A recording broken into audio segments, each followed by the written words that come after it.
Welcome to the Banker Lamp. Please enjoy the video. You begin by preparing both devices. Charge the AirPods Pro and open the case.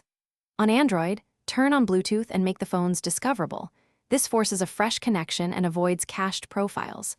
If you already paired with an Apple device, make sure to forget that pairing first. Once done, tap and hold the AirPods pairing button until the LED flashes white. Then select the AirPods in Android's Bluetooth list to connect and proceed to sensor control steps. You now target the proximity or automatic ear detection characteristic exposed via Bluetooth GAT.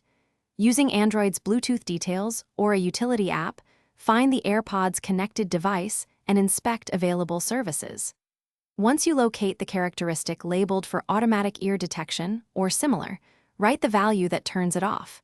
This often requires writing a specific byte or flag. Make small changes, then test by removing an earbud to confirm playback no longer pauses automatically. Before moving to finish, reconnect the AirPods and test with various apps to ensure the sensor is disabled across players. If the setting reverts after a restart, make sure Android isn't reapplying a cached profile, disable auto reconnect and reapply the GAT right. If you can't access the required characteristic, perform an AirPods factory reset and retry the process.